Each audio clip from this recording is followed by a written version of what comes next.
So, ayun, hello mga tol, no? So, medyo hindi tayo nakapag-upload ngayon ng bagong video, no? Kaya ngayon pupunta ako sa 7-Eleven. Gagawa tayo ng short vlog dito sa mga katabi naming company. So, maraming company kasi industrial area yung area namin dito. So, tara samahan nyo ako maglibot-libot. So ayan, no, ang daming company dito.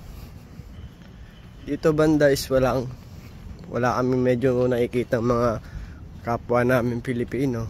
Mostly mga Thailander, Myanmar, mga taga Bangladesh, yun, yung mga brother natin. So tingnan nyo yung mga puno na dagas na yung mga dahon. Ganyan talaga kasi pagka pa-winter na. So ayan yung mga katabing company namin, malalaki yan, no? Yun, yung Sewon. Yan, malaki yan. Tapos ayan, Paris Bagay. Sikat na sikat yan. Dito sa South Korea, yung mga kapihan ba yan, o tinapay yan, mga coffee. So, daming company. Puro company itong dito. So ayun, mayroon dalawang Asian na mga kagaya naming EPS worker din, no? Kita nyo, ang lalaki ng company. Sa mga nasa Pilipinas, no, sana merong ma-heard na malapit dito sa amin, no? Para meron naman makabanding pagka day off. Tapos ito yung pinakamalaking company dito sa amin, yung Hanmi Yakpum. Pagawaan siya ng mga gamot, mga vitamins, pang medisina. Yan. Ayan, no, napakalaki. Simula dito hanggang doon. So pag nagtataxi kami, parang ayan yung pinaka namin, parang hindi kami maligaw. Tapos ito, meron dito sa kabila na Bakem. Hindi ko lang alam kung ano yung mga ginagawa dito, pero malalaki rin ito, no? Yung company din naman namin is malaki. Tapos malakas din naman yung company namin. Sagad na sagad din naman kami sa overtime. So maganda naman ang kitaan namin. Sana magtuloy-tuloy. Bali 7 kami sa company na tatrabaho.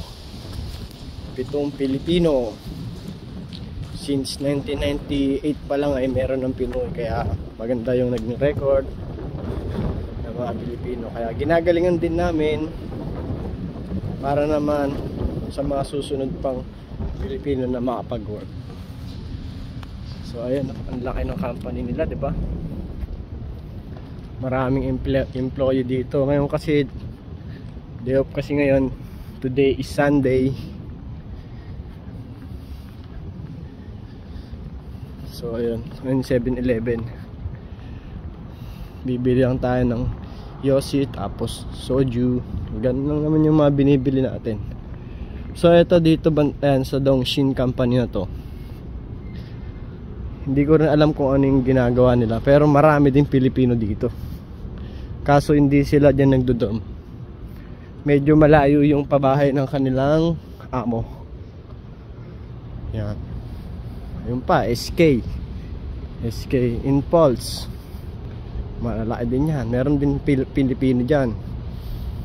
Kaso nakakabanding na namin sila tuwing summer, basketball, yung mga ganun lang. So ang banding ng mga Pilipino lang naman dito is basketball talaga. Alam nyo naman yung sports natin. Ayun na nga yung 7-Eleven, no? Bibili tayo dyan ng kailangan natin. Siyempre magsosolo ako ngayon sa kwarto, linis ng kalsada. Ayan, nalagas na yung mga dahon. Ganyan talaga pagpapasok na yung winter. Yeah.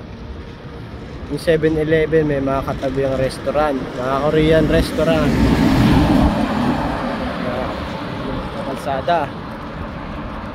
Oh, marami pa doon company, marami din Pilipino doon. Yan. Diba? So, bibili tayo ngayon 7-Eleven.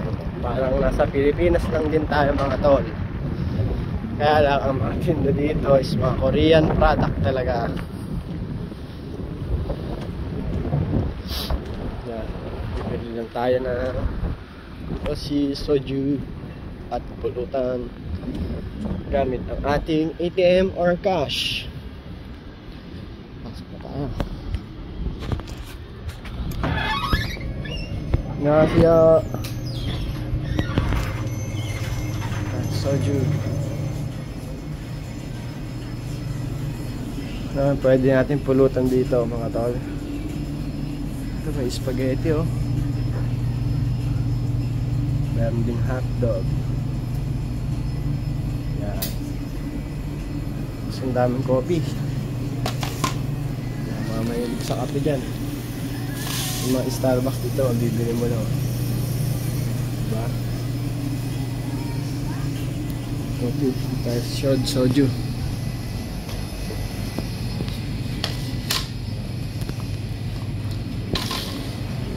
Buwa tayo ng soju. Diba? Mas baka mabitin tayo, kailangan natin ng beer. Yung beer dito parang Sunny Light lang. Yan. Ito sa side na to, meron pang mga kape. Sikat na brand yan ng kape, Maxim. Uuwaran pala tayo ng Chuya. Pulutan natin mga tol. So, try natin itong popcorn. Masarap to. Ayan. Tapos, bayaran na natin. So, yun lang naman yung kailangan ko. Tsaka yung Marlboro, nandun naman sa counter.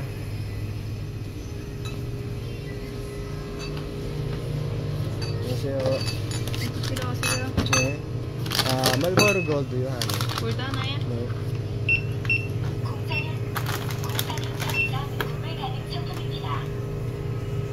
Okay, nabayaran na natin mga tol, no? Ito na. Uwi na muna tayo. So, sa mga hindi pa nakapollow dyan, no? Sana makapag-follow kayo o subscribe, no? Ginagawa ko lang itong libangan pag-vlog kasi okay lang kahit di pa tayo masyadong kilala, no? Para gusto ko lang din itong maging alaala pagka natapos na yung kontrata ko dito sa South Korea. Eh meron tayong babalikan na alaala na yung mga nagawa natin dito. Kung meron naman kayong mga katanungan kung paano makapagtrabaho dito, meron naman na tayo nagawang video yan sa ating Facebook page na Polo TV in South Korea. Meron din tayong TikTok account, Instagram. So, follow nyo lang guys. So, in December, kung tayo ay papalarin na magkaroon ng bonus, ay i-share natin yan sa ating mga followers. So, hanggang dito na lang ang aking video mga tol. Mag-iingat kayo palagi at sana sa mga nangangarap na makapagtrabaho dito ay matapad nyo rin yan. Kasi isa lang din naman ako sa mga nangangarap. At ayun na, natupad na. So, sa una lang naman talaga yung homesick mga tol. Ang isipin nyo lang is yung mga buhay na mangyayari sa future. Yung magandang kinabukasan kung ikaw ay pamilyado na. Kaya huwag mo isipin ng homesick dahil marami namang activity dito. Yung migrant, yung Filipino migrant dito is maraming ginagawang mga activity. Kagaya ng mga pararumpang bansa. Kagaya unang-una dyan kung mahilig ka mag-basketball. So, pagsama hindi ka maboboring. So, ngayon lang talaga pag ganito na, papuntang winter na. Siyempre, Hindi naman tayo lumaki sa malamig na bansa. Kaya parang naninibago yung katawan natin. Parang gusto na lang natin na matulog ng matulog. Kasi nga malamig. Buti nga ngayon bumaba na yung lamig, no? 15 degree. So kagabi nasa negative. So siguro bukas o susunod na araw is tuloy-tuloy na talaga yung snow. Kasi kalakasan talaga ng winter dito sa South Korea is December to January. So November pa lang naman ngayon. So malapit-lapit na.